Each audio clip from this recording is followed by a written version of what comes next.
Welcome back to Souq Business Landscape. So let's dive in. The Federal Inland Revenue Service, FIRS, has revised its Standard Operating Procedure, SOP, to streamline tax processes and improve service delivery across the country.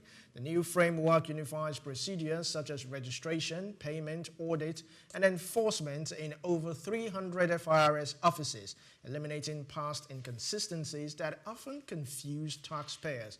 Now, FIRS says this reform will not only enhance operational efficiency, but also encourage voluntary tax compliance. Staff members are expected to study, implement, and embody the updated guidelines. Now, the move is part of the broader reforms aimed at modernizing Nigeria's tax system and boosting revenue generation for national development. Let me start with Moyo. There's a whole lot to look at when you talk about tax in Nigeria. Yeah. There is the trust deficit, whereby there's this lack of public trust in government institutions arising from corruption, mismanagement and funds and all that. But with this new standard operating procedure, what do you think? Do you think that would eliminate or bring to a minimum or restore the trust? Well, where do we start from here? I mean, we've had a very opaque and fragmented tax infrastructure over the past few years. So it's going to take a lot of work.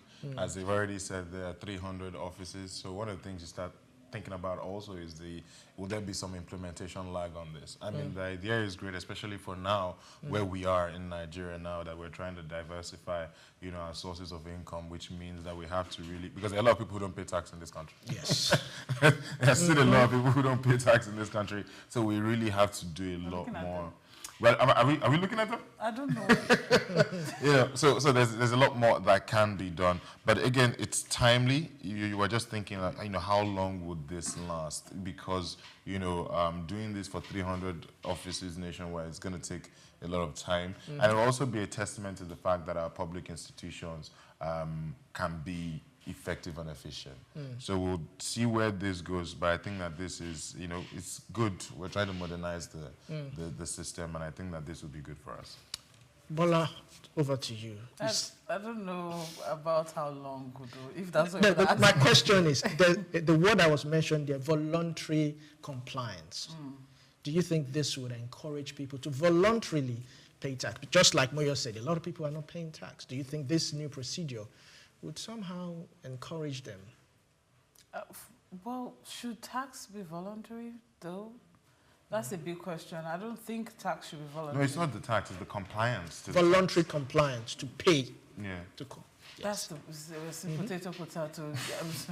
You shouldn't be made to choose to comply with paying tax. It's a civic responsibility. It is your obligation as a citizen. There are a lot of things that needs to get done with the taxes. So I don't think it's something that should be voluntary. But if we go back to how long this is going to last, or if it's going to last, and all of that, we have a mindset issue in this country. There's already a thinking that some people have towards taxes. Where does it go? Who are the people that spend it? How do they spend it? There's so many questions as regards transparency and accountability, as regards public funds, all right? And then, we also have the fact that some people don't even know how to go about these things. There are a lot of business people, not that they don't want to or not, but some of them have heard of it, and they don't understand what it is or how to even calculate it, because they do their own business. It's very easy for employees like us, because the HR does all the work, and we get our pay slip and we see taxes paid and all of that. But the business people, the semi-illiterate people, do they have the proper orientation to go about these things, to calculate it? And then do they have the understanding of what it is and why it is essential for you to pay it? Because some people, and then also, there's also a trust deficiency as well. Because I pay taxes and then I'm not seeing the dividends. I'm not seeing anything to show that, okay, taxes are being paid. What are you using my money for? So, all of these things will contribute. But as regards, and that's as regards that. And then also follow through on behalf to the agencies. Yes. follow through. Like, okay, this announcement has been made. We are going to make people, comply and all of that. But, who is going to be responsible for following through to ensure that people are actually doing what is necessary? So that's that. But as regards compliance, I don't think people should have option, as regards taxes. I don't think people should. Yeah, I want to even say something. Aside from that, I think to a certain extent we are kind of overtaxed in this country. But let's not talk about that. But as regards, the crux of it, taxes and all of that, I don't think people should. I don't think it should be, if you want to pay, pay. If you don't want to pay, chill. No, I don't think that's what that is. Doctor, what do you think?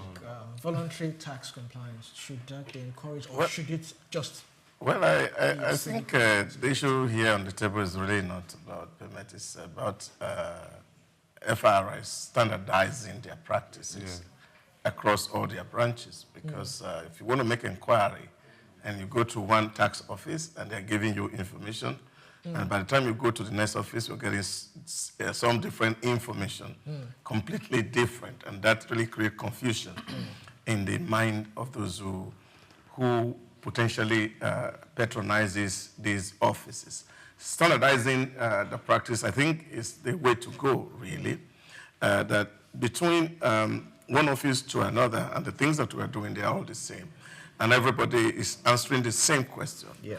But I think beyond actually setting an SOP is also to look at two very critical issues in tax administration in Nigeria. The first is that you see a lot of people, especially in public office, their attitude, even to people who make inquiries, can be quite very, very, very disheartening.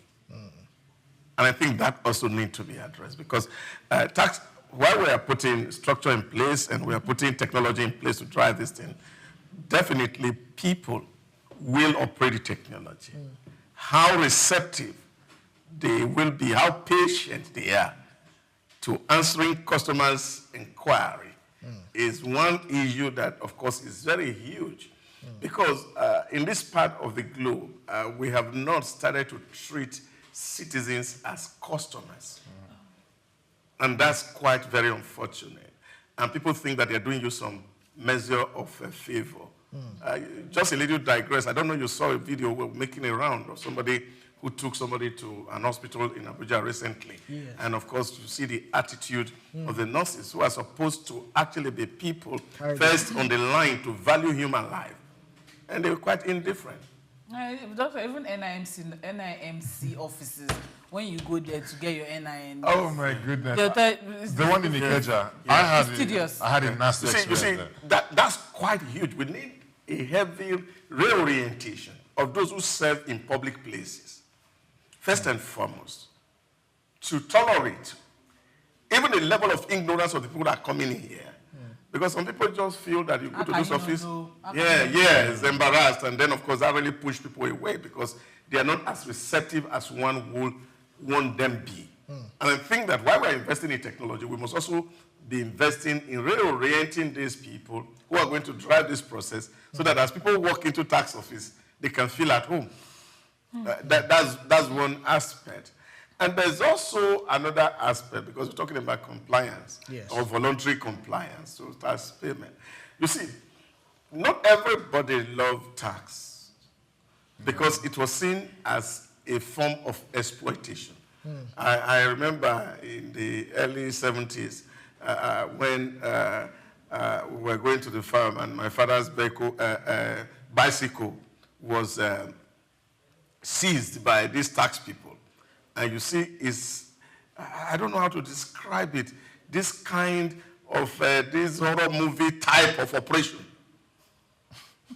So it makes people afraid because most things are quite very punitive. We must be able to first and foremost enlighten the citizenry. The tax is an obligation, yes, like Bola said, but these obligations, that of course these are the things that come from it. And then, of course, while the tax officers are doing what they're doing, collecting, those in political office must also acknowledge that, look, these are people's money. And therefore, they must also be open to some inquiries so that people can ask questions.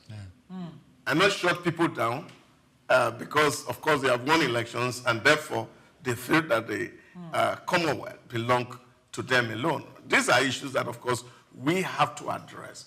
That the gap between the citizens and then, of course, the political officers, the more we are able to close that gap, the more trust people can have in the system, and the more compliance can become real voluntary. All right. Also, this issue of complexity and multiplicity in taxes, especially in the state level and the local government, we have state taxes. How do you think this standard operating procedure can address this, or how can we also? Definitely, this cannot. It cannot at all, because I think we're still waiting.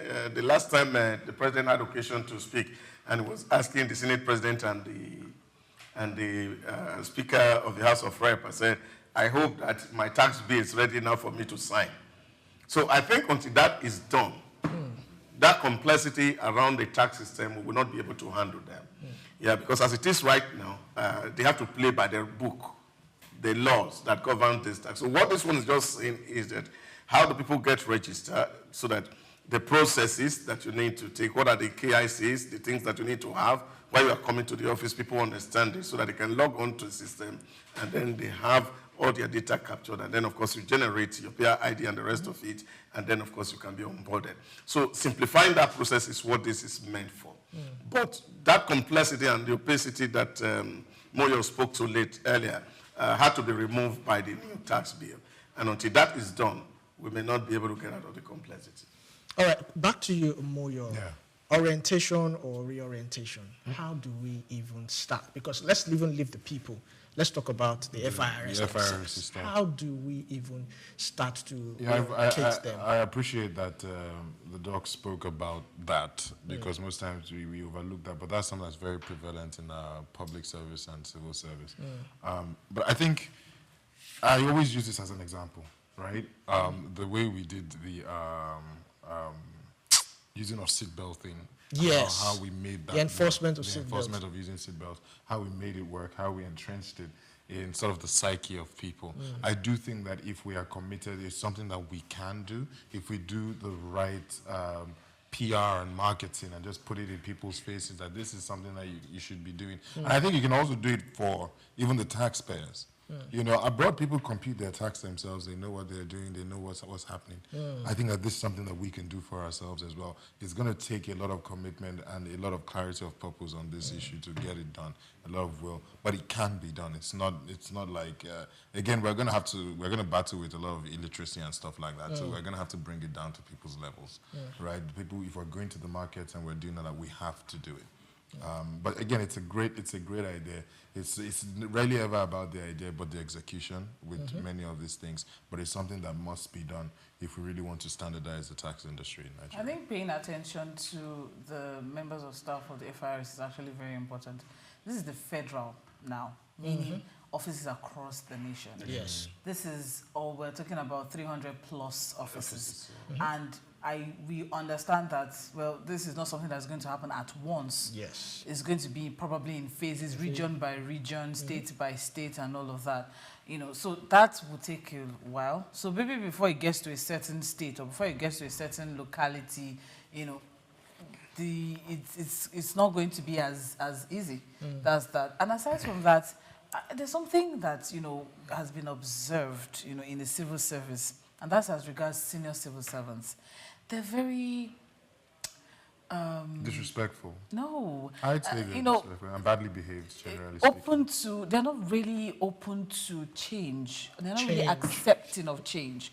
Sometime last year, the Minister of Interior, Olumide Sokoya, came up with, digitizing, application for passports and all of that. Yeah. The majority of the people, or the people who resisted that particular issue, were the civil servants, the immigration officers, not even, people who are applying, because of course it makes it easier for us. Yes. But, for some people, in the interior ministry, especially the immigration officers, there are a lot of things that they chop. Yeah, they profit from, from the the bottom line. So all of those things would be eliminated if that, new initiative had been introduced. Yes. Because it will cut off a lot of middleman. You don't need to pay an agent, or you can just sit in the comfort of your house and apply for these things. So the majority of the people who resisted that particular initiative were civil servants themselves. And it was a big issue as well. So, and aside from that, even Minister Dave Umahi, when he came up, Minister of Work, he said, we're going to work with some certain individuals we want to change from something to asphalt or something. There was a change. Asphalt, yes. Thank you. And, and the conversation came up with, some civil servants just raised, I said, no, we're already working with some certain people. We have to keep working with. So I think that, the members of staff are the number one customers that needs to have that reorientation. Yeah. They are the first people that need to go through that training. They are the first people that need to have an understanding of how this not just make things better for the FRS, but even for the nation as a whole. More, revenue generation. Let's move away from oil.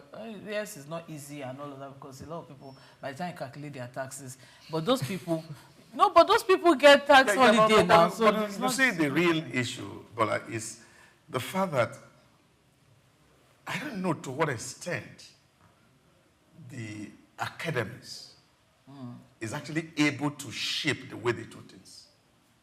If you look at the Nigerian public service, for example, we are still in the classical era of public administration, and trying to introduce new measures from this, but we have not been able to transition.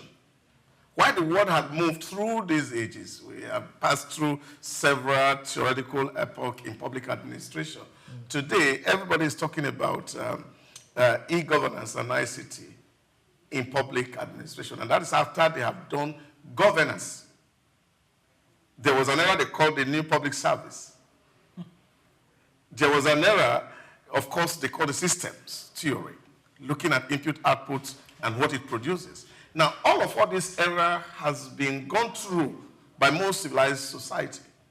But we are still at that classical level, which is hugely bureaucratic. And what are we still talking about? That this is what the rule says, we can't bend it. This is how we've been doing it. Yes, so that's actually what is retarding the progress here. Yes. So until we are able to actually allow academies to shape the way people think. Take, for example, the King of Dubai woke up one morning in 2015 and he said, how can we take service to our people? Is it possible for us to have a public service that operates 24 hours? That our people will not need to come and queue in the front of government office, but that our government will be moving to their houses. And then, of course, the public service were made to start to think. And immediately they came up and they said it's possible. And they said how? They said e-government. So since 2015, UAE has transitioned from this bureaucratic mode to an e-government model. And so when the COVID came, there was nothing that was different because they were already used to that system. And even in that system, of course, people who were operating it, they have a small tablet in front of their office, and after somebody has addressed you, you just said, okay, I'm satisfied. You think it, and you go your way. And now, so what's happened? Ministries were being rated on service level. And said, this is the top 3 most excellent service delivery ministry. And this is the last worst. Probably get 0. Yeah, so this was what they wanted. So a lot of agencies and ministries were struggling to ensure that they give the people the service. What happened? 2 years, 3 years down the line, all big offices in UAE were shut down. They were converted to either accommodation, state institutions, and of course, because people were working from the comfort of their homes. They didn't need big offices anymore because the goal of government was to take service to the people, not the other way around. So when you see what we do, is still around that bureaucratic model that you have to stay in a queue. Then they give Olumide the file. Olumide finish it, minute on it, send it to Moyo. Moyo finish, send it to Bola. And that's not the end of it, because somebody else is still there who is going to... It never ends. Of course, you find out before you return, you can't do 24-hour service, because we are still too bureaucratic. But the thing I've always said to civil servants is understand, what was the philosophy around bureaucracy? Two things necessitated bureaucracy. The first was, one, there was a high level of incompetence. And so people were just trying to be sure that people are not making mistakes. So they had to go through processes so that there are no multiple mistakes. And then, of course, you also have corruption as part of it, because they were so sure that one person was so corrupt that if he can put in a lot of things, and then somebody need to watch it. But all these things, we have to ask ourselves, are we now very competent? Do we now have competent people in public service? Is corruption now reduced? So these are some of the issues that we all will need to address. And this is why the cumbersomeness of assessing public infrastructure is actually a big problem here. It's a big deal. So you can't talk about transparency because somebody is trying to gain an advantage over you. Have you tried to log on a system and they say something is open, and then you click on it, it's rolling and rolling and rolling and rolling. It never opens until the process is over. The students' loan portal, yes.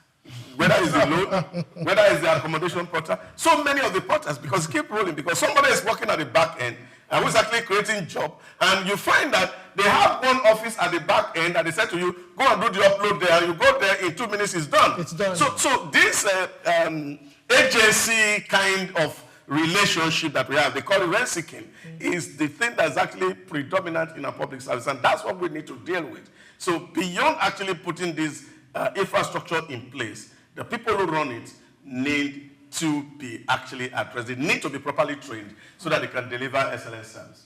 Thank you very much, Doctor. And I think we would just say charity begins at home. Yes, if FIRS are supposed to, mitigate all these challenges and bring about a new form of FIRS, they need to look inwards, reorientate their own staffs, and cut all through these bureaucracies. We'll take a short break, and when we come back, we'll continue with the program. It's Souq Business Landscape. Stay tuned.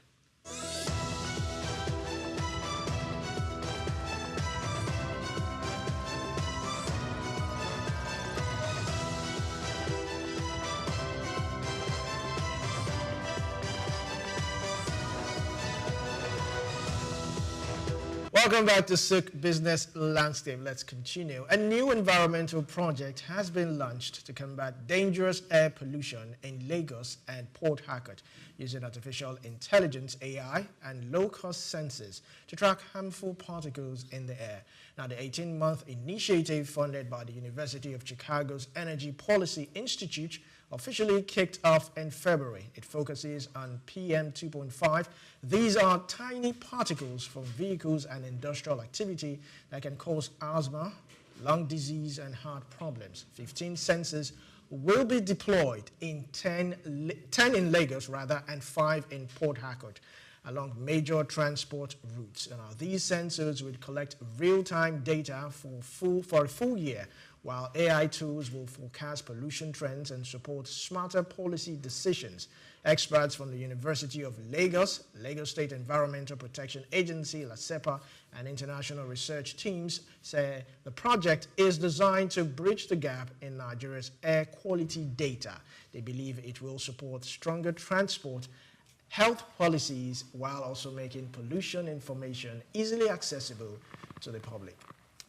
Moyo, let me start. If you look at air pollution in Nigeria, I mean, there's no day goes by you will not see a truck, downfall, pollution. That should. What is coming out is just quite harmful. Straight carbon monoxide, just straight up carbon monoxide. So do you think this new initiative, looking at the trailers, the trucks we have in Nigeria, can we actually be able to? It's a good thing. It's a good thing. At least we can. I feel like we're abusing AI. They just use AI to identify the poor people. I'm sorry. And somehow it wasn't on the list. I don't understand what the AI was saying. But what I'm saying here, let's not forget the AI thing. We have a real major air pollution problem in this country. Yes. In 2020, when we were still battling COVID, we had air pollution that was 5 times above the World Health Organization average. And that's troubling, because who do we run to? Is it LASEPA? that we're going to run to help us. Who? Electric vehicles. EV. Electric vehicles. While we wait for them, let them harvest all our lithium first. We'll come back to that. But what I'm saying here is that we have a lot of issues here. I don't know who is in charge of it, who's supposed to make our airs clearer, or we don't even know what agency and what they're doing on this matter. It's a treacherous thing. We also remember in Port Harcourt where they had the suit thing, where we could see the suit. People came, they did their research, blah, blah, blah. But what was the long-term decision made to stop things like that from happening? Nothing. So again, they are bringing 15 drones, Abi. How many did they say? They're bringing. Let me check. 15 sensors for 10 in Lagos. 10 in Lagos, 5 in. No, 10 in Lagos and 5 in Port Harcourt. Yes. Can 10 do the job in Lagos? Thank you. Considering the local government. Limited. Even in River State, 5, just 5. So if we're not going to get enough data to do anything meaningful with all of this, University of Chicago needs to leave us the hell alone. They need to leave us alone. Let's not waste aside from that, aside from the data, which really in Nigeria, I don't know if we've ever used data for like anything. Every time they collate data and, what exactly does it translate or what does it convert to? I don't know if data has actually helped as regards enacting laws or in law enforcement. I've never really... Because it renders data meaningless. Exactly. We have registers, we have data, and I can't remember the last time we had census and all of that. So let's put data aside, but even aside from that, so this thing is for 18 months. What happens after 18 months? It's a study which I believe after would now lead to enforcement, which that's where I'm even going. Are you working for them? No, I'm not, but I'm just trying to... Let me come to doctor. Get out where you can. While this data is being collected and every other thing, do you see a future enforcement of environmental... The longevity of it or longevity? Longevity. Is a study is appreciated. It really just amplify how bad we are. That is what it is here, of course. Yeah, but because all of us can see, as you're sitting down in here, you can feel in your eyes. Yes. You can feel it. That the environment is dirty. So we don't need AI to pick that for us, especially in the city of Lagos. Exactly. We don't need AI to tell us how bad that is. I just have to start at the Ojuelegba. You can see it. Pollution You can smell it. If you're driving through the express, between the island and the mainland, you get to that Ojota area and you see all the smokes. And of course, it's burning night and day. And then, of course, you're seeing public buses that are emitting all manner of carbon into the air. So what is the AI going to be captured? And then you go to some shops on Lagos Island where they are generating sets. In their shops, practically in their shops. In fact, the yamala that is using wool to cook amala there, and of course, you see, there's a whole lot. There's a lot. A whole lot. We don't need AI to generate. We don't need AI to tell us how bad it is. In between all that, but I think it's actually taking measure to see how we can reduce some of all these things, because it's even worse off. About 2 days ago, I saw a BRT bus. If you see the kind of smoke it was emitting, it was a dark smoke. I would have said that's a government and this is bus, but they will say it's not really government maintained. Yeah, whether it's government maintained or not, but government should have an oversight because they are giving them license to operate. We say we are phasing out Molue from the city. Yes. Now, what we are finding is something that is even worse of Molue. That is getting into the roads. So I think government need to do a whole lot. At least not even leave the private owners of the yellow buses in Lagos out. But let's concentrate on the government real interested transport system. They're also generating a whole lot of pollutions. Those buses, when they came, all of them had air conditioning. Yes. But today now, none of them is working. No, some of them are. And maybe the new ones that are coming. Maybe the route, my route is unlucky. Some of them are. I know someone that slept off in the bus past their bus stop. But I've ridden it only once. The one that had AC. The one that has AC, yeah. Once. So I don't know what's happening to all of that. They came out, but now there's no maintenance, and it's even worse off. And these are issues that we have to deal with. Very important. The other day we were talking about, of course, the environmental cleanliness in Lagos area. How do we deal with the issue of waste and the rest of it? So these are all pollutants that gets into the air. So if we have waste that are not managed properly, of course they are polluting the air. So air will have enough to gather really. And it will paint a very gloomy picture about us, to say we are the worst off on earth in terms of air pollution. And I think that's the result we are going to get. And it's not going to be more than that. But beyond getting that result is what should government be doing? Or what society should do to see that we can reduce the level of pollution, air pollution in our environment, so that we can breathe very well. All these lung diseases, heart diseases that are connected with this bad air, we can minimize them. And then, of course, what government is spending on maintaining the health of its citizens can also go down drastically. I think those are the issues that really will matter. I don't think we need to spend so much money, or I don't think we need to spend so much money or such a long time gathering data, actually. Like I said, it's not like they don't know. Just that I don't want to say something, because somebody said something the other day on the internet and they carried the girl, But careful now. One thing I want us to talk about is, if you are, just like Doctor said, if you are driving from Beja towards Ojota, that dump site, you cannot miss this. Everybody keeps talking about that. What can be done? That's not the only place. Like it's literally. Sorry, I'm not invalidating it, but like it's literally everywhere. Even on Third Mainland Bridge. The reason why on the bus or you're winding down. The reason why that's one is a highlight, all right, is because you can't enter Lagos, without passing. And at the back of Government House. It's close to Alausa. Love it. It's very unfortunate. It's very close. I actually love it. It's good. You relocate it to where? The smell still continues. You're carrying the smell away. You're just moving the smell. The smell is not you're moving the smell. And then that's not even the issue. All right? So, because you go to some markets. Yes. One comes to mind. You go to all the markets. Yes, except the ultra-modern ones that they're just building, and some of them are already. Let's calm down on the ultra-modern part. Let's calm down. Wait, that's what they write on. That's what they just write on. Ultra-modern one.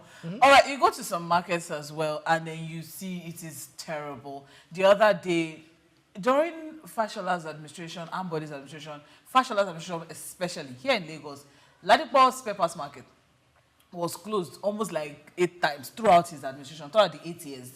Every time it was closed for like 2 days, they will go, they will beg and probably pay some fine, and then they will clean. And then they will reopen. And then it continues. So my own issue is this data that we are collating for these 18 months that they are spending so much money on, that AI is going to do for us that human beings cannot do. All right? What is it going to translate to? What's the data going to? What are we going to use the data for? I've said it before. I'll say it again. I've never seen in Nigeria any situation where data has been used to enact a law. Say, okay, because we have 133 people living in multidimensional poverty, because of that, we are going to be doing this. Or because inflation, okay, well, they've been increasing MPR, so let's leave that out. Just leave that out. Yeah, but you see, but there are a few things we could actually be doing. Yeah. Let me give you an instance. In Rwanda, Kigali, the first Saturday of the month is taken for environmental sanitation. But we've done that, Doctor. No. We are bringing it back. We have. No, he said we have not done it with the But we're bringing it back. Let's hear what this is. 8 straight hours. 8 straight hours. Wow. Not even essential service vehicle move. Doctor, 8 hours on the first Friday. Doctor, we used to have that in Lagos. Last Saturday of the month, everybody. But it wasn't 8 hours. He's saying 8 hours. So you're saying that's the difference. That would that ends up 5 hours. Straight hours. Everybody sit down. In your house or clean? No. We're actually outside cleaning. Don't sit down. Now, on the first Sunday of every month, for another 5 hours, nobody drives vehicle. Wow. Everybody is exercising with the president. This is a commercial city. So everybody's exercising the president. The president. So after the... Which president? They must love the president president. of Rwanda. They must really love... After the exercise, they sit down in the city square to have town hall meeting with the president. Okay, let's relax. It's like Korea at this point. Exactly. No. It's one thing to say. It's possible, but it's one thing to say. It cannot. It's like that. We should all be coming to town hall. It cannot. To be meeting with you. It cannot. It cannot. No, with the president. With the president. We have media chats. And then curated questions. Media chats where, of course, everybody is guarded. All the people, if he's in this city today, all the people in that city sit around with the president. And again, we have 20 million in Lagos. There are 20 million people in Lagos. What I'm saying is that he doesn't stay in one spot. Okay. If he's doing here this month, if he's in Ireland this month, he's on the mainland, he's moving around. And what he does is that, the point I'm actually emphasizing is that this doesn't really cost any fund to do. So what he's trying to do is to reduce the carbon print in society, so that for 8 hours straight, you're not seeing vehicle drive, you're not seeing pollution from mobility. All you see, everybody is on a standstill. But then, of course, it also gives him direct feedback from the people that the common man on the street can ask and say, oh, I was supposed to get an access to health, I didn't find it. And then they ask the commissioner of health and ask and said, of course, can you answer what he just said? So the whole lot of high level of accountability. Even during COVID. Because that is one of the, you just say, Korea, no. The thing is that this is what is endearing the people to the president. That the president can feel at home in the midst of his people without any sense of security, and people can have unfettered access to him. But this happened twice a month. In Lagos, the president feels at home. No, I'm not talking about the president. I'm talking about. No, because once you try to replicate that's what you're saying. No, what I'm saying is that there are 2 things we can do. Sure, my friend asked me a question in Kigali, and he said to me, you see, when we hear that we are dealing with issues with the environment, and we're saying we are looking for World Bank, we are looking for IMF, that there are so few things we can do that does not require loan. That these are things that we can just creatively do and reduce the level of this thing. Take, for example, we're talking about mass transit. If you come to TBS here at 4-5, you see massive crowd. It tells you that AM or PM? PM. There's supposed to be business here. No. Now, when you go to the early morning that are coming from mainland, you see a whole lot of queue. Buses are not there, and people are not enjoying it. That's why you have plenty of buses or cars on the road that are polluting the air. So what can we do as a government to actually reduce this stress? It won't take us too much. But of course, we're not looking at those non-expensive ideas that can help us recreate a system that works. But all we're always thinking about is, in Paris the other day, of course, they were extending the roads so that people can drive bicycle alongside vehicle.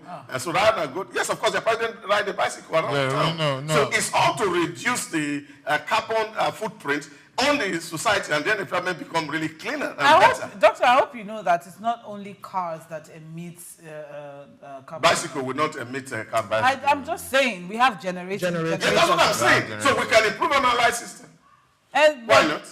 We can. Yes, why not? Yes, we can. We can. Oh, well, we should. The way like generators, we don't need them. I think we should might be more, but I think it's important that we have solar. I do think it's important that we have. I was going to say, because he said something as regards for that 8 hours we won't have emission. First off, on a lighter note, some years or so ago, on a lighter note, there was something about no honk day, don't honk and everything. It was that day. People were now making a point to honk. We're making a point to honk. Pam. That's one. Anyways, during COVID, there was lockdown in Lagos. No movement except essential services. People just still found one way or the other to be on the road.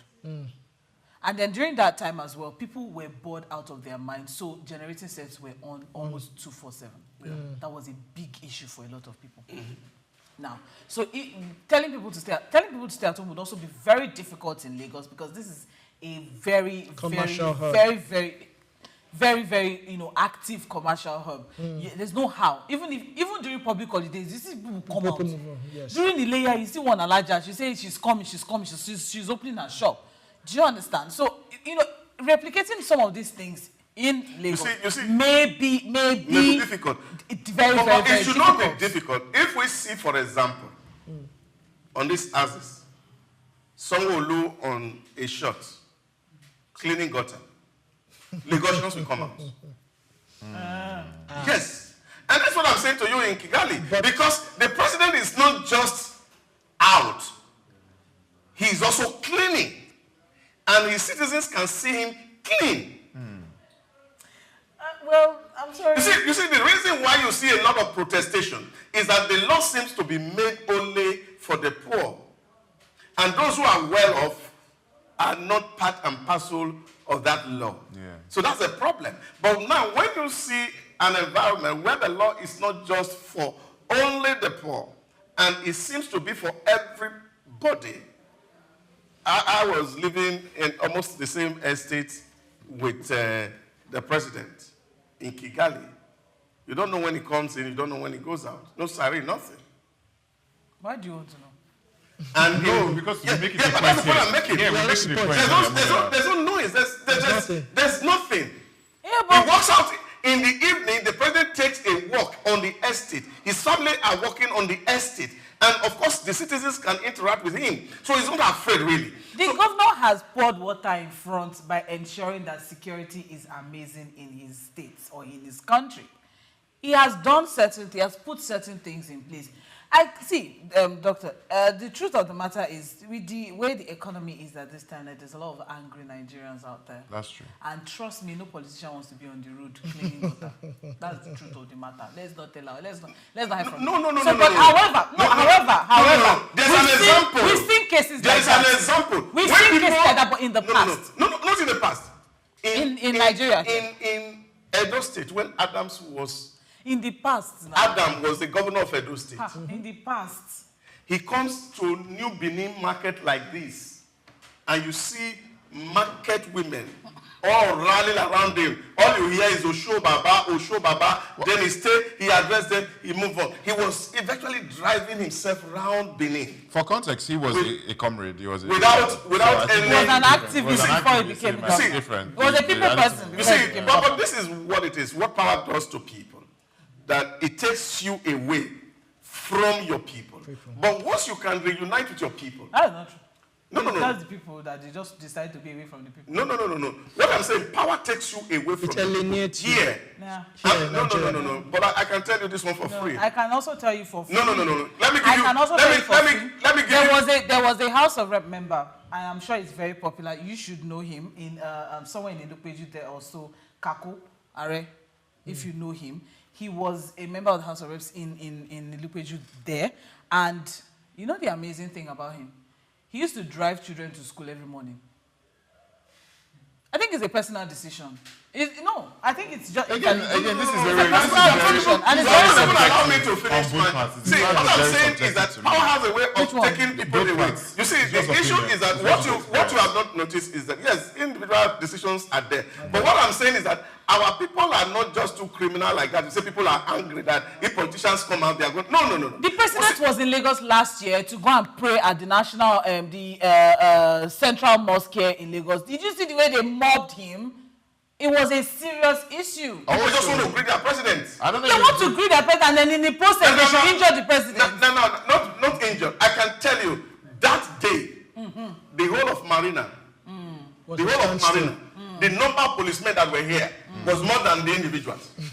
See, at the central mosque. No. What I'm saying, yes, of course, all this whole place was barricaded by policemen. But so how did they get to him? No. They're not getting to him. You see, what I'm saying is that, you see, there's a difference that people want to mob you and the part that people want to actually have a feel of you. You see, the distance, that's what I'm saying. The distance between rulers and the rule is a big problem here. That once people get into office, I'm not even talking about politics. Even in common church, you become a senior pastor. Daddy. Your protocol don't allow people to come close to you. So it has a way of actually estranging you from the people. So you become estranged from the people that you are supposed to actually be ministering to. You can see a pastor who is walking onto altar, and you see protocol, they line up, face, of course, to the side of the congregation where he's going to walk so that nobody is going to come. See, this is our issue. This is what power does to people. And if you are not very, very careful, I don't think it's an issue. It's a big issue. Yeah. It's a big issue because you find that there are certain things you will naturally have done and you are not in touch with your people. I give you one very simple example. We were in the UAE and the former governor of Kano State, Ganduje, was in the same setting in the breakfast in Radisson Blu in Dara Click. And he saw a couple of young Nigerians was interacting. But all the details that I think it's an issue, doctor, because during elections, these people know how to interact with the people. Even those during elections, they know how to interact. They know how they come down during to the grassroots and interact with people during elections. The level of security and the people who get to the podium are the same set of the ruling elite. It's not everybody. Podium. Have you seen that somebody wants to go and do a campaign in Nigeria and is moving to election? Other people come around? No. Yes. See, look at who sits in the podium. Yes. See, what you see. Yes. No. There are politicians that have held campaigns till even 9 p.m., 10 p.m. There are people around, there's light, and they are hanging out with people and all of that. They are not hanging. The point is... No. I don't know what's hanging out for them to be able to... Maybe depending on the level of politics we are talking about, maybe a local council... We're talking about AI and waste management. Let's bring it back to the environment. All right, so let's bring it back to the environmental... No, but it's important we talk about it. It's important because what I'm trying to say to you is that once people get to understand and see that their leader is in front, people will follow. What we're talking about is leadership. So if a leader says, okay, today's environmental sanitation, and the leader is sleeping in-house, and the poor man feels that he's the only one who is being punished from sweeping his company, will not come out. And that was why yes, I'm telling you, that was no punishment. People shouldn't see that. Yeah, but people saw it as punishment. Those days in Lagos when you say environmental, they didn't come out. They were not cleaning their houses. They were only waiting. Even till today, on Thursdays, when markets are closed, in some part of Lagos, on Thursday, you see all the stocks are locked. People are inside the store. They are not cleaning because they don't see it. They don't see it as something that they want to do. That's the point I'm making. Yeah. But when you see the leader in front, who is doing what he's preaching, buy-in becomes very simple. That's the point I'm making. I agree. Can I say something real quick? I think that he brought up something. He said leadership, and I think that it is very, very important. We cannot continue to play with this thing. You know, there are a lot of people who are going through a lot of health challenges because by virtue of this thing that we let happen. When we look back to when we were all clamoring about the ozone layer, our ozone layer is depleting, climate change. What did we do? They signed the Montreal Protocol, you know, and they made sure that they reduced the amount of CFC that we let out into the environment. And according to research by MIT, by 2026, the ozone layer would have healed. So a lot of people don't talk about that, but these are real issues, right? So let's even leave the politics of it. There's a human angle to all these things. Let's leave the politics of it aside. There's a human angle, and we need to be better in how we take care of our environment. Even just as a Christian or as a religious person, it's the right thing to do. And just like Moyo said, we need to do better as human beings. We need to let the human side of us reflect in how we do things and try and be each other's keeper and protect the environment and the ozone layer in general. I still Souq Business Landscape. We'll take a short break, and when we come back, we'll continue. Stay tuned.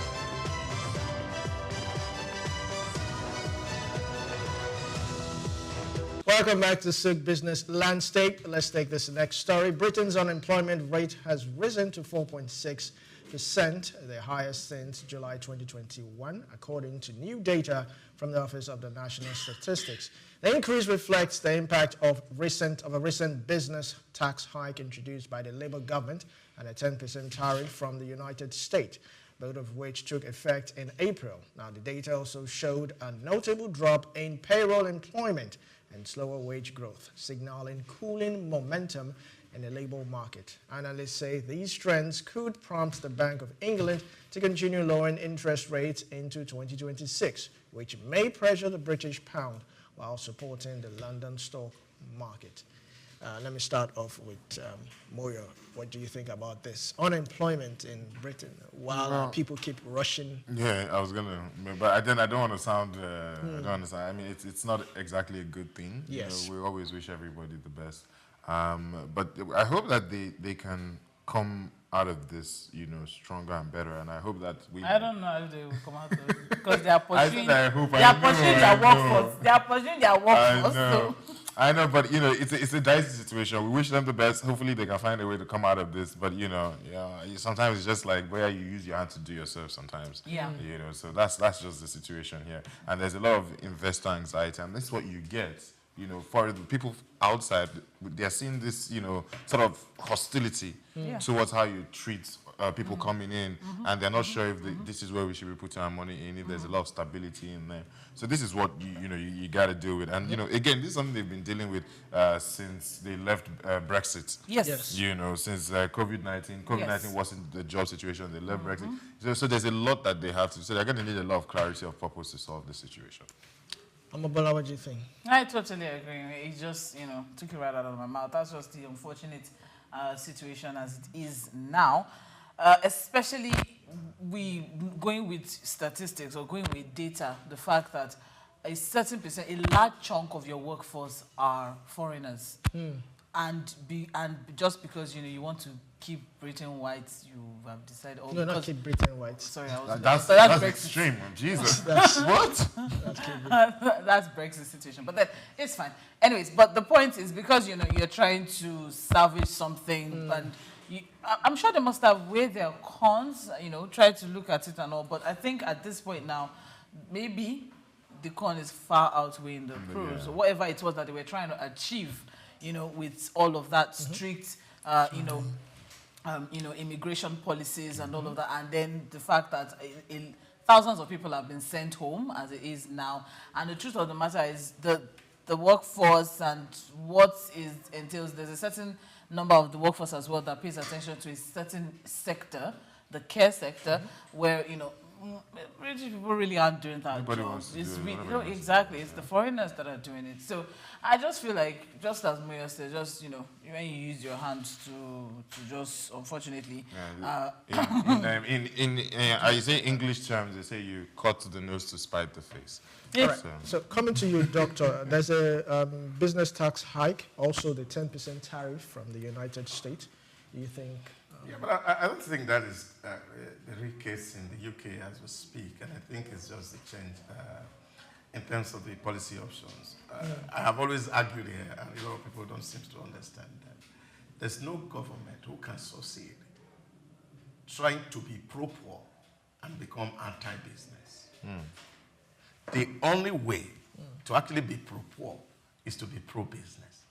And any government who takes on anti-poor. The only way to be anti-poor is pro-business. No. The only way to be pro-poor. Are we saying poor people or the state of poverty? I don't get exactly. Is it poor people or the state of poverty? No, what I'm saying is that when you say what government all across the world is doing, they're trying to fight poverty. Yes. And say, people are suffering, we want to take care of our people, and therefore... that's pro-poor programs. Please add that. Yeah, that's very, very important. Just listen, because you don't listen very well. That's the problem. No, we're getting you, but when you... What I'm saying is, there's no way a government can be pro-poor with its policies without necessarily be pro-business. Now, but what you see here in the Labour government in the UK is the fact that they're trying to be very popular, churning out programs that, of course, will benefit the poor people. What would that mean? It means that, of course, you have to tax more the businesses. So what do you see, for example, the national insurance contribution was increased. Minimum wage was increased. Now, businesses, of course, they are there to make profit. What are they doing? They are cutting down on their payroll. So they're not going to employ because, of course, that eats up the profit. So that's what you see when government, all across the globe, and that's really the problem that the whole world is facing as of today, because we're trying to do so much.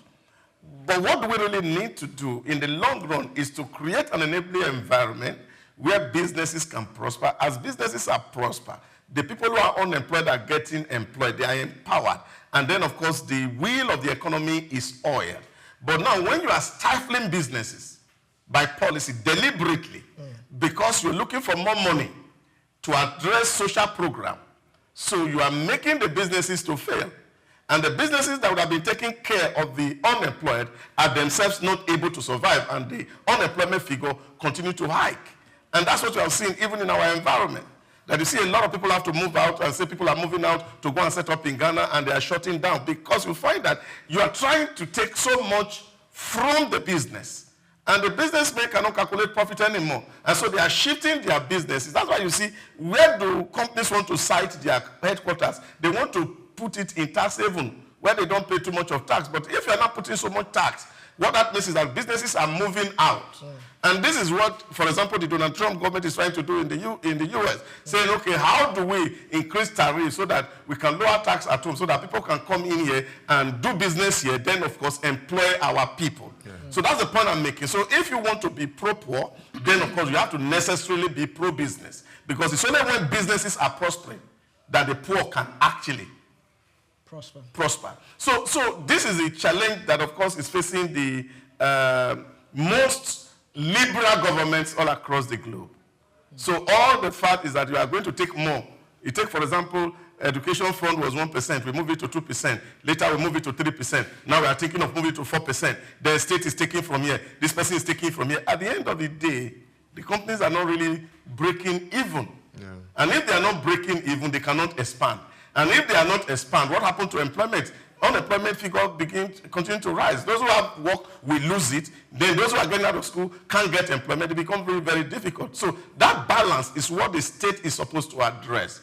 Regulate it in such a way that business is prospering, but not exploiting the common man on the street. That regulatory role is what the state should play, but not taking side with the so-called poor against the business. And then, of course, you now find that there's a ripple effect on the level of poverty, because government can employ everybody. And you don't even have the means to even provide the social security that you want to give to people who are not working. So this is the condition you find yourself. And I think that rethinking needs to happen among liberal thinkers. What about cut back on visa application and approval? Do you think that? Well, of course, the reason why they left Brazil before was the fact that they felt that other European countries were taking too much of job in the UK. So the whole idea that Brazil succeeded was the fact that they felt that if you stop other European countries from coming to take jobs in the UK, then we will have jobs for our children. But of course, we have seen now that it's not working. So what it is that saving jobs for their children is what is uppermost in their heart. So all this visa restriction and the rest of it, to see, will it be able to cushion the effect on the people? But what I'm saying in essence is that these are treating symptoms. These are basically treating symptoms. What will solve the problem in the long run is creating an enabling environment where businesses can flourish. So as businesses are flourishing, the people can take advantage of what is happening, and then they benefit from it. So, and I think that is what a state should be all about. Look at it in the UAE, for example. A population of 10 million people, only about 1.5 million are indigenous. Others are foreign nationals, and the economy has not crashed. So cutting visa will not solve your problem.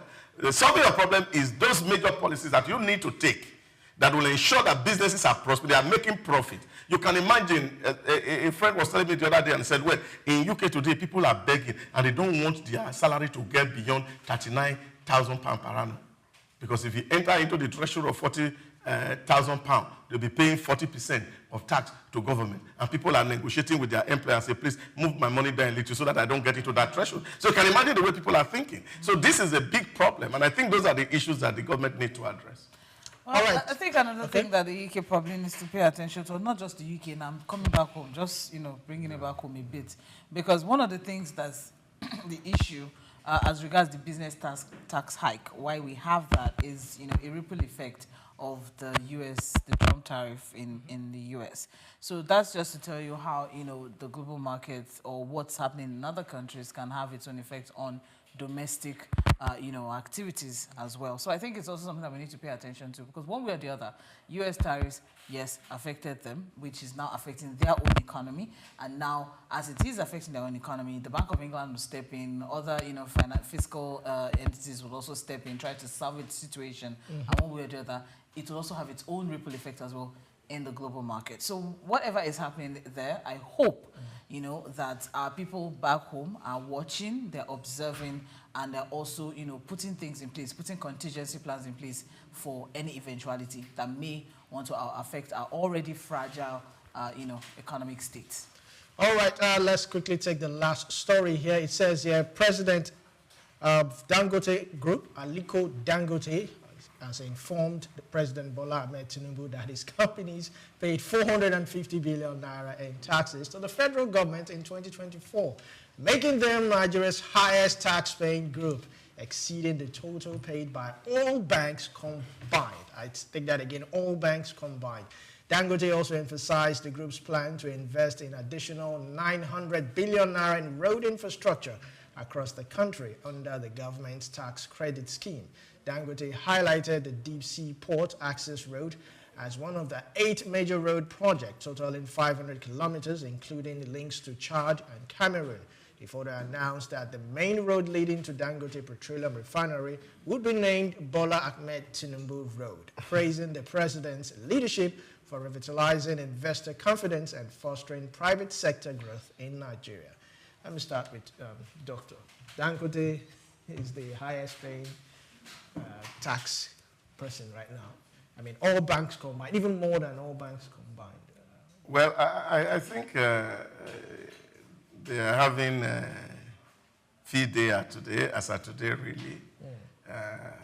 Government is doing all within its power to ensure that businesses is ongoing. And if you remember, some 2 weeks ago, even the Nigerian Port Authority was saying that given the activity of the refinery, that there's a high level of traffic on our waters. Brigade is in, and this, of course, is generating a lot of businesses and transactions that is ongoing. And what this means is that, of course, these taxes are coming in. And, of course, the president also has been very ingenious in also saying that these people who are making some of this big money from the economy can actually also use it to develop infrastructure, which is what we saw in the deep road. And of course, before that, we also saw that the Oshodi Apapa Expressway, of course, was done. And that is using your tax credit to actually ensure that people can see that this is the benefit of why we pay tax, like we have said earlier on. Yeah, we need a lot of such operation, but only very few people have the kind of, the hard heart of Dangote, who believes so much in Nigeria, can put almost everything in here to make it succeed. It's a plus for us, and I think the more he does, the more Nigeria make more money, and the better all of us really become. Moyo, I'm looking at a situation whereby Dangote might have some form of monopoly. Might have. I think he kind of already has. And that's okay. And how can we curtail this? I mean, personally, I feel like that's okay. The people that should curtail it, I think they're comfortable. Yeah. Also, I think that's there's no monopoly. There's no monopoly. It's not his fault. Free exit. So you can play that sector if you have money. So that's exactly. It's not his fault, or it's not by his playing. But it is. We cannot say that it is not monopoly just because of that. It is monopoly. It is monopoly, whether they can compete or not. It's not by his doing. I don't say it's not his fault. It's just the reality. It's not by his playing that it is. That is protecting others from participating. Exactly. You can actually say that it's being monopolistic. What's happening right now is the fact that there are alternatives. What are these alternatives? For example, NNPC came out to say their refineries are working or doing half or whatever. Now, of course, you have some modular refineries who are also operating within the system. In my own state, we have 2 modular refineries that are actually producing at the moment as we speak. Now, you also have people who are importing. So to that extent, you can't say that he's a monopoly once you come to those gas area. So government really had not given him a free hand to say, only you will do. So it's now, we're all praying that other Nigerians take advantage. But the point I'm just making is the fact that the business community today, and I think they are so happy because when you see the president, you see all of them, they gather around him. So I think that they're actually making so much, and government has created that environment for their businesses to prosper. So we can only pray that the more they prosper, the more poverty leaves our land. But I have a question, though. Okay. Doctor. While we're all excited and we're happy for these business people, you know, these business people. These business people that they can sit with the president and have pap and custard. You know, I have a question as regards: is there, because it's the same people, Doctor, for the past few years, it's the same faces, it's the same names that comes up when you talk about top business the game players in the country. So what do you think the government can do further, for the smaller guys to come on board? Because these business people, they've been in business for years, so they have the leverage of, the connection, the network, the funding as well, because one way or the other, they've been able to work in, work out, and also we see situations where, for some of them, there have also been some leeways that has been, accorded them for some of them. Okay, just to make it easier for you, okay, we open this. To make this easier for you, open this and all of that. So for the smaller guys to come on board, so we can see new faces, what do you think can be done? Because I believe that it's the same faces for the past 10 years or thereabout. It's the same. When you look at the top players in the business world up there, it's the same people. So what can be done to actually, bring I think what we can do is what your station represents, which is financial literacy and education that people need to really know. I was listening to Apostle Seaman, I think it was yesterday, and was talking about how people live outside of their lifestyle. And we are not taught really issues about capital formation, what to do with money. So some people, money entered into their hands, and of course, what they are thinking about is really not what these guys are thinking. Take, for example, Dangote said to you, I don't have a need for a house in the US. I don't have a need for a house in South Africa. I don't have a need for a house, even in Abuja. I have 2 houses in Nigeria. One is in Kano, and the other is in Lagos. So if I go to Abuja, I sleep in a hotel. But you see some people who have put so much money in the landed property in Abuja, nobody is renting it. Those houses are tied down. Some of them are not even able to own all for the properties because, of course, they can't even track where those monies are coming. So they are not putting the money into the economy. Some of them are stealing it, and they are finding a way to move them out. So this is the problem. So once people begin to take advantage of what little opportunity that is in here, they make a lot of things. I was having this conversation with somebody, and he told me, saying at Adamawa, I had a boy, he cashed out in farm, and he made so much money, the first thing he went to do was to go buy a car.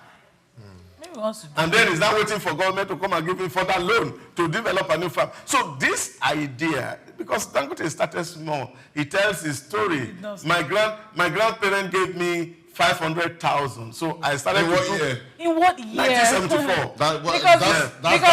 That's about 50 something million or 100 and something million. I can also tell you that there are some people who's willing to give someone 100. Yeah, those ones. 500 million are unfortunate. In 1974, and that money we can't find it anywhere. So we must. Anybody that inherited 500 million we must appreciate his entrepreneurship. We do, but that's the same. He started from scratch. I'm starting from scratch, not Dangote. Yes. All right, and I don't have anybody to give me 500 million. I'd like to put a question. 500 million you need right now. Okay. I'd like to put a question on the table. I remember when Dangote was asked that if he could do this again, he said no if he had the opportunity or if he had the... That was just oil, though. He has so many businesses. And he also complained about the IOC trying to frustrate his work and all that. Yes. Could that also be some form of discouragement for people who might want to toe that path? I mentioned just now that, those people, they have the network, they have the connection. It's very clear that while Dangote was going through that very, very unfortunate phase, in trying to kickstart the Dangote refinery, he leveraged on network. He leveraged on connection.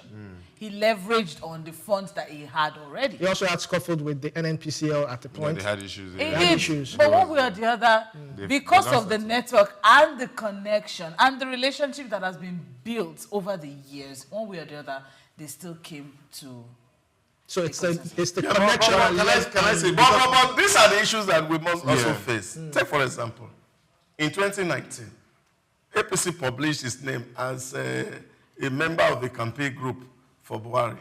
He went out on air and publicly disclaimed it and asked APC to say that, look, I am not part of your party. Now, you see, what I'm talking about capital formation is the fact that sometimes you're looking at business people, they're taking all the risks to succeed. So they understand their modus operandi. They look, see, Doctor, there are two people that came up. Apologies that I caught you. There are two people that came up during when Dangote was, during that phase that he was in. There are two people that came up and said, oh, they wanted to start the tire making business in Nigeria. Okay. They wanted to start a tire making business. It was all over Twitter. And they said, oh, that when they came in, the first thing that first gave them headache was the tedious process of getting license.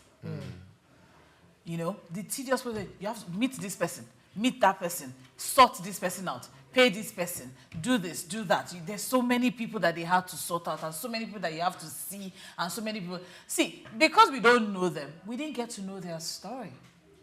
But Dangote is well known, and that's why we were fortunate to have known what he went through. And it was a highly publicized, you know, phase in his the Dangote refinery. It was a highly publicized phase, and we got to know some.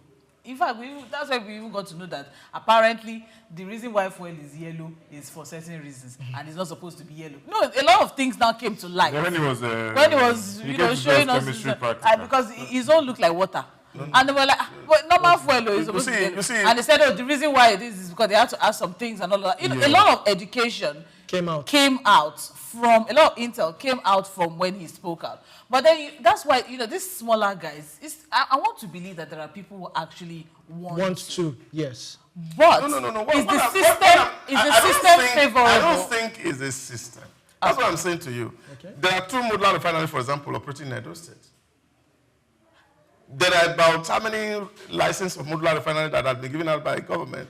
So much. Now, do you know that now, those people came out now? Thank you. So those people came out sometime last or 2 years ago.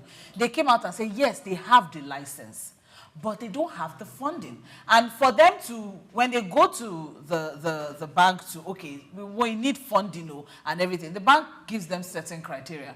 And they can't meet that criteria because they've not started working. Do you understand? So there's a lot of loophole. There's a lot of black spots or dark spots. I don't think. For these people. I didn't think that is a major issue. Of course, it's not a major issue. It's not a major issue. But it is an issue. I don't think it should even become an issue, really. You see, because the problem we have here, I've argued this elsewhere before. Okay. When you go to other clients, people are talking about merger and acquisition in terms of business. Here, we are fragmenting. Because everybody wants to be a CEO. What's wrong with that? Yeah. Now, see, there's something they call crowdfunding today. So you're looking for a pool of funds put together by people to drive the process. There's still a CEO now. No. Yes, even if there's going to be a CEO, but it's not just a one-man ownership. See, the real problem here is the fact that when people are fragmented, you want to have as many CEOs. It's not because the business is thriving, but you don't even have the point is, some people can have the money, but still at the end of the day, the system still has a way of making. You see, that's what I'm saying. What you do in that case, you're talking about funding issue, funding criteria. Not just funding. Yeah. So if you're talking about funding, for example, Oshibajo, we can give that to him on the ease of doing business in terms of registration. It's almost close to next to nothing on CAC portal. How to generate your what they call it, tax ID and the rest of it, all are in one same portal today. So that is not as cumbersome as it used to be. You see, all those things, government are gradually taking care of some of all these things. But you see, if you say you want to come and play in a sector, so we don't get into the same issues that we have with Disco today, who in 2014 said, oh, we want to participate, and government gave them money to participate, mobilized them. They took the asset of government. They didn't invest anything. The money they took from government, they have not paid back.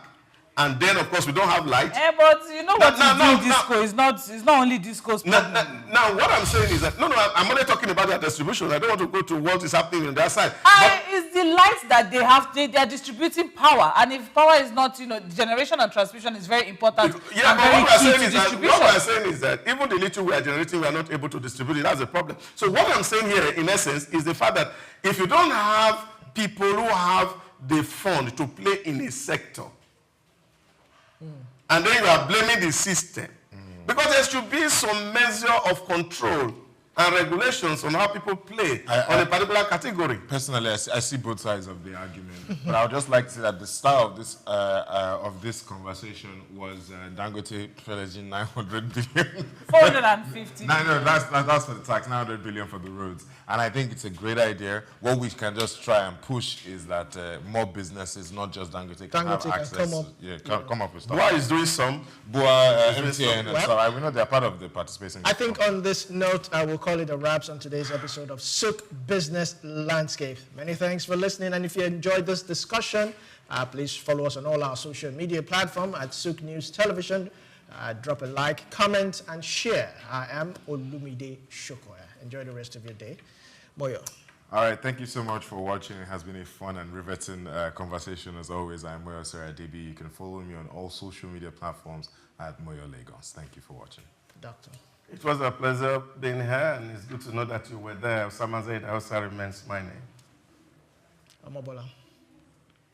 Well, Nigeria comes first every time. So when you're thinking, think Nigeria first. My name is Omobola Sandra.